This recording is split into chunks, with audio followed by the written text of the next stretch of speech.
ආයිබෝවන් හැමෝටම ඒ වගේම සුබ දවසක් වේවා හැමෝටම. ඉතින් අදත් මම ඔයාලව මගේ YouTube channel එකට ගොඩක් ආදරෙන් පිළිගන්නවා.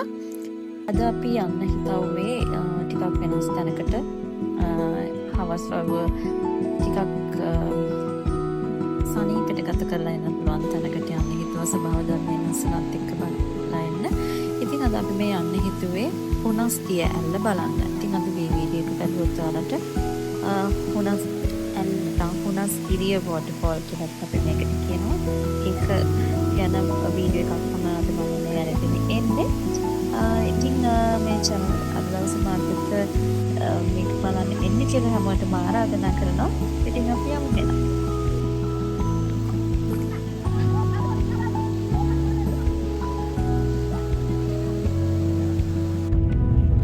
හුනස් ෆෝල් දිය ඇල්ල පිහිටලා තියෙන්නේ මාතර දිස්ත්‍රික්කයේ ඇල්කඩුව කියන ග්‍රාමයට ඇතුළේ තමයි පිහිටලා තියෙන්නේ.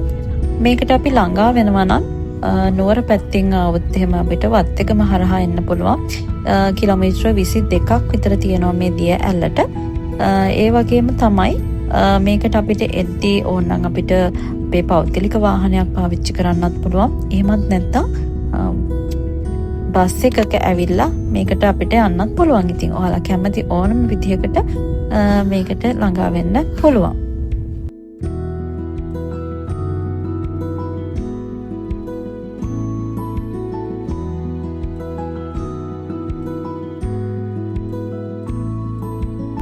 ඉතින් මේ යන අතරමඟදී ඔයාලට ලස්සන තැන් බලන්න පුළුවන්. ඈත අහස ඔයාලට පේනවා ඇති.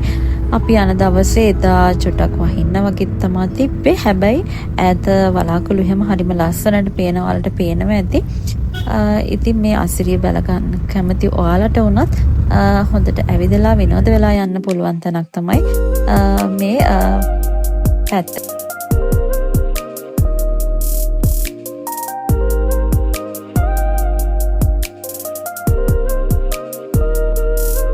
ඉතින් ඔයාලට පේනවා ඇති දැන් ඔය මේ යන පාරේ දිගේ අපි හොම ඉදිරියට යනවත් එක්කම අපිට හම්බෙනවා එක හන්දියක් හම්බෙනවා. ඔයාලට මේ පේන්නේ හන්දිය.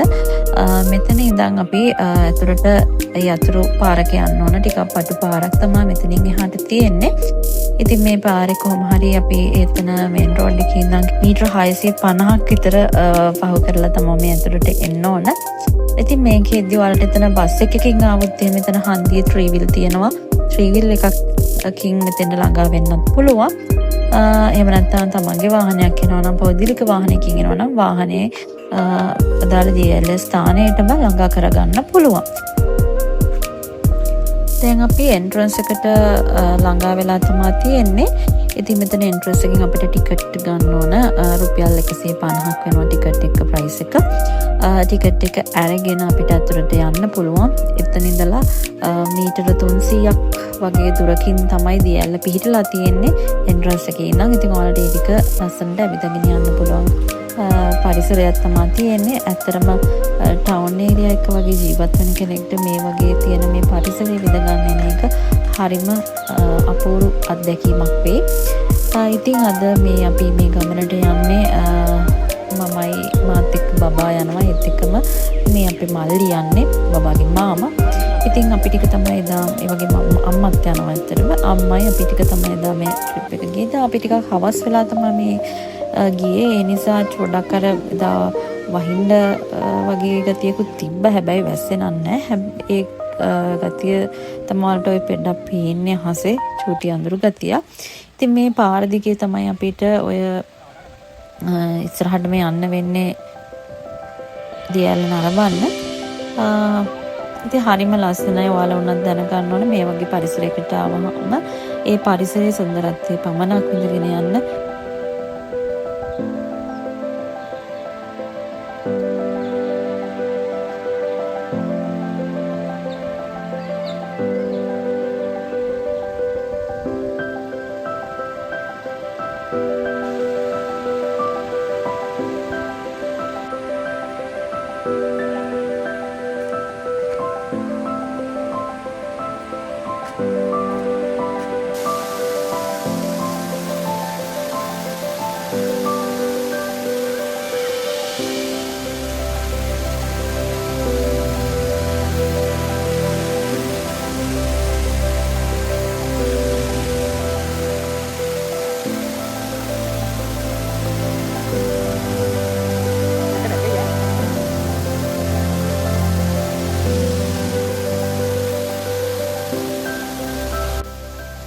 මේ දිය ඇල්ල ගැන කියනවා නම් මේ දිය ඇල්ලේ උස මීටර 48ක්. එහෙම නැත්නම් අඩි 157ක් පමණ වෙනවා.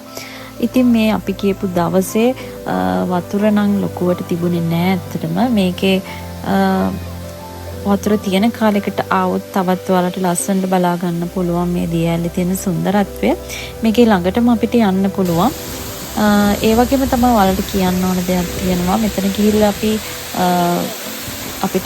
ෆොටෝ ගන්නවා එහෙම. ඒ ෆොටෝ ගද්දී මෙතන තියෙන අත්කට ගැන සැලකිලිමත් වෙන්න ඕන.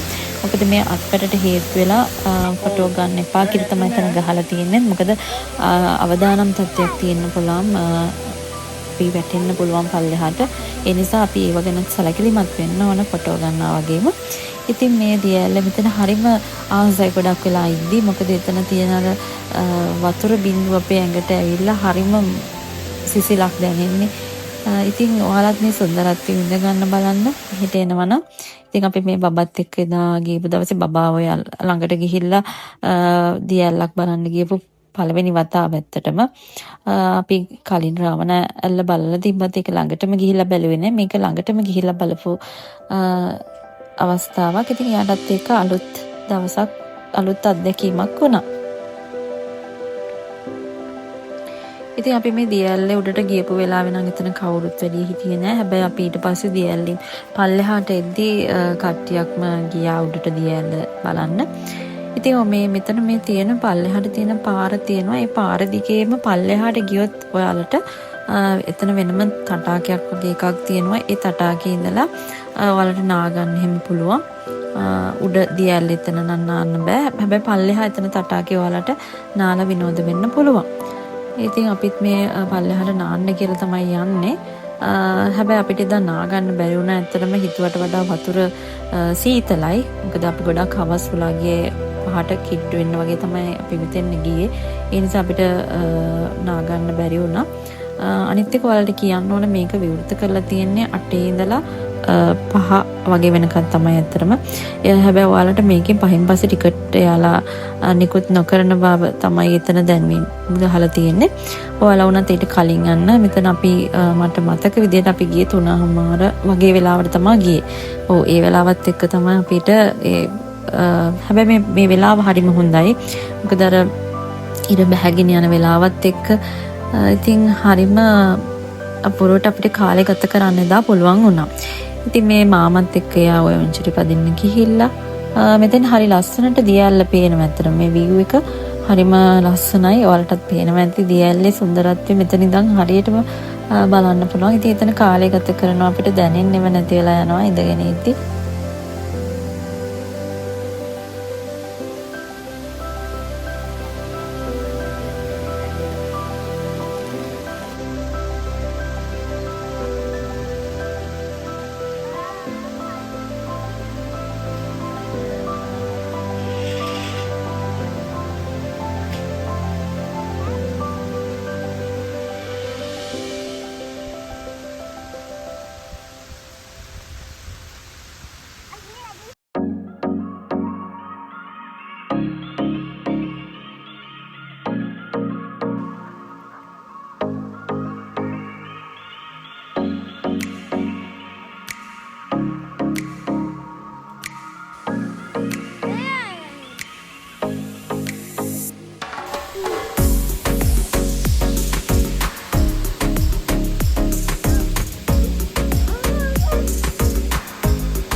මේ තියෙන්නේ නාන තටාකේ. මේ අපි යන වෙලාවෙත් ඇත්තට මෙතන කවුරුත් හිටියේ නෑ. හැබැයි අපි ගිහිල්ලා ටික වෙලාවක් යද්දී එතන කට්ටිය ගොඩක් ආවා. ඉතින් මේ වතුර හරියම සීතලයි. ඔයාලට වුණත් අර සීතල වතුර උල්පත් වතුර නාලයන් ආසල් තියෙනවා නම් මෙතෙන් ඇවිල්ලා නාලා යන්න පුළුවන්. ඉතින් ඔයාලට පේනවා ඇති බීමන්ත නාන තටාකයට බැසීම තහනම් කියලා බෝඩ් එකක් ගහලා තියෙනවා. මෙතන කොහොමද මේ පරිශ්‍රයට බීමත්ව හැසිරෙන්න බීමතින් ඇතුල් වෙන්නත් බෑ. ඒකත් එතනම ගහලා තියෙනවා එන්ට්‍රන්ස් එකේදීම. මොකද ඉතින් අනිත් එක තමයි මෙතන අපි ඇවිල්ලා අපි ගේන පොලිතින් ඒ වගේම අපි කන බොන දේවල් හැමදේම මෙතන දාලා යන්න නැතුව ඒව අපි නිසි පරිදි ගෙදර අරගෙන යන්නත් අපි වග බලා ගැනීම තමයි වටින්නේ. මොකද මේ පරිසරයට හානි කරලා ගියොත් එහෙම තවත් කෙනෙක්ට ඒක බලන්න තියෙන අවස්ථාව හිමි වෙන හින්දා.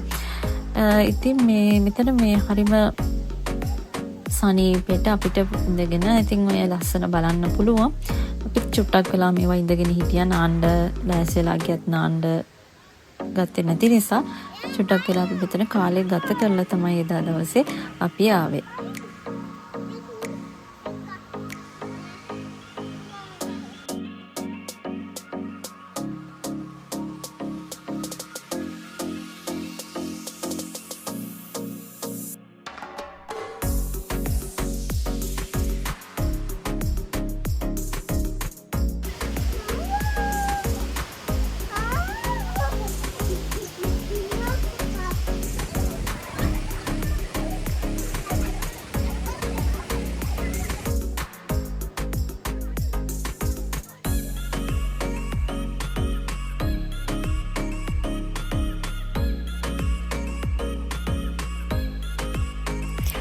ඉතින් අද අපි මෙතන පැය 2ක් විතර කාලයක් මේකේ පරිසරයේ සුන්දරත්වය විඳගැනීමේ රැඳී හිටියා.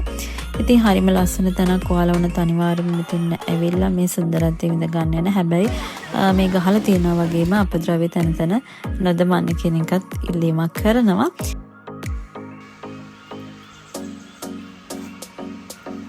ඉතින් අපි මේ එළියට ඇවිල්ලා යන ගමන් තියෙන්නේ පාරේ නම් යාළුවෝ කට්ටියක් ඉන්නවා. ඔයාලට පේනවා ඇති මේ කට්ටිය මේ පැත්තට නුපුරුදු කට්ටියක් නන් නෙවෙයි. ඉතින් අද අපි වීඩියෝ එක ඉවර කරන්න තමයි යන්නේ. ඉතින් අපි ලයික් කරන්න, කමෙන්ට් කරන්න, ෂෙයා කරන්න, ඒ වගේම සබ්ස්ක්‍රයිබ් කරන්නත් අමතක කරන්න එපා. අදට ගිහින් එන්න. සුබ දවසක්. Bye. Thanks for watching.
She moves like a map with no borders, a whisper caught in the wind. I see her boots at the corner cafe with a notebook and a grin. She's chasing skies I've never named while I stay in my lane. But something in the way she moves keeps pulling at my chain. Oh, traveler, you carry the sun